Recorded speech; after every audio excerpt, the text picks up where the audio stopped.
সুপ্রিয় দর্শক, আপনাদের ভালোবাসা আসলাম এক অসহায় মেয়ের কাছে। আমরা শুনবো তার জীবন কাহিনী। আসসালামু আলাইকুম। ওয়ালাইকুম আসসালাম। আসসালামু আলাইকুম। ওয়ালাইকুম আসসালাম। আপু কেমন আছো? আছি আলহামদুলিল্লাহ, আপনাদের দোয়ায় মোটামুটি ভালো। আপনারা কেমন আছেন? আল্লাহ তাআলা খুব ভালো রাখছে। আচ্ছা, তোমার নামটা কি আরেকবার জানতে পারি? আমার নাম মোসাম্মদ বৃষ্টি। বৃষ্টি। হ্যাঁ। তোমার হোম ডিস্ট্রিক্ট কোথায়?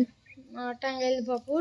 টাঙ্গাইল বুয়াপুর। হ্যাঁ। তোমার ফ্যামিলিতে কে কে আছে? ফ্যামিলিতে আমার বাবা মা ভাই বোন কেউ নেই, আমি একা। আমি সৎ কাকা কাকির কাছে মানুষ হয়েছি। ও, তোমার পড়াশোনা কতটুক? ক্লাস 8 পর্যন্ত লেখাপড়া করছি মাদ্রাসায়। ও, মাদ্রাসায়। হ্যাঁ। তাহলে তো কোরআন শরীফ পড়তে পারো মনে হ্যাঁ, হয়। ইনশাআল্লাহ আপনাদের দোয়ায় কোরআন শরীফ নামাজ পড়তে। নামাজ কালাম তো পড়ো না? হ্যাঁ। আসলে আমাদের ক্যামেরার সামনে কি জন্য আসলে? আসছি কাকা কাকির অত্যাচারে। ছোট ছিলাম আগে বুঝতে পারিনি, এখন বড় হয়েছি তাদের অত্যাচারে আপনাদের এখানে আসছি। আমি একটা ভালো মনের মানুষ চাই আর কি, সারা জীবন তার সাথে আমি ঘর সংসার করবো। আমার একটা ছায়ার দরকার। তাহলে তুমি ইতিম, তোমার বাপ মা নেই? হ্যাঁ, আমার বাপ মা কেউ নেই, আমি ইতিম।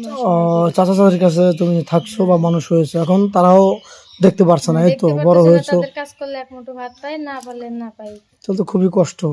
যাই হোক, তোমার হৃদয় বিদারণ কথা শুনে কেউ যদি তোমাকে ভালোবেসে একটা চাকরি দেয় বা সেলাই মেশিনের ব্যবস্থা করে দেয় যে আমি তো বিয়ে করবো না, আমার ওয়াইফ আছে, তাহলে কি তুমি গ্রহণ করে নেবে তার অনুদান? হ্যাঁ, আমি নিব, কারণ যাইতে আমার একটা কর্ম করতে দিতে চাইবে, আমি সেটা মেনে নিব। কারণ আমি এখন অসহায় গরিব, খাওয়া দাওয়া কাপড় চোপড় আমি কিছু পাইতেছি না।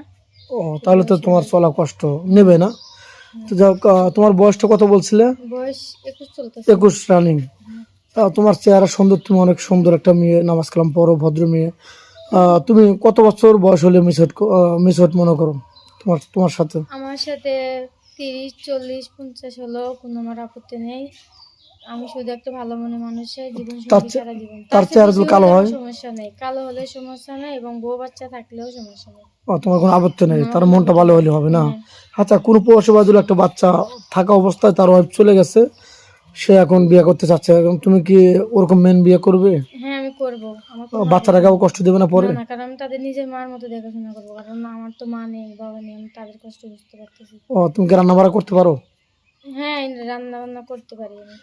মানে একটা ফ্যামিলিতে যায় তাদেরকে পাকশাক করে বা? হ্যাঁ, কারণ আমার কাকা কাকির ওখানে থাকলে আমার রান্না বান্না নিজেরই করতে হয়।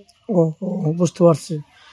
তো যাই হোক, ভিডিওটা লং করতে চাচ্ছি না। তোমার কি ফোন আছে? না, আমার কোনো ফোন নেই, ঠিক মতো খাইতে পারি না, কাপড় চোপড় পরতে পারি না, আমি ফোন করি।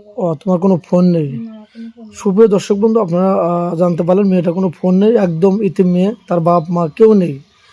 এখন বড় হয়েছে, তার বিয়ে শাদী হতে হবে, তার চাচা চাচি বিয়ে শাদী দিতে পারছে না বিদায় তাকে দেখতে পাচ্ছে না। কোনো প্রবাসী যদি তাকে বিয়ে করতে চান তাহলে আমাদের নাম্বারে ফোন দিবেন, কারণ এটা ইউটিউব চ্যানেল কর্তৃপক্ষের নাম্বার দেওয়া থাকবে। মেয়ের নাম্বার মনে করে কেউ ভিডিও কল দেবেন না, ভিডিও কল দিলে ব্লক করতে বাধ্য হবো। ভালো থাকবেন, সুস্থ থাকবেন, এই বলে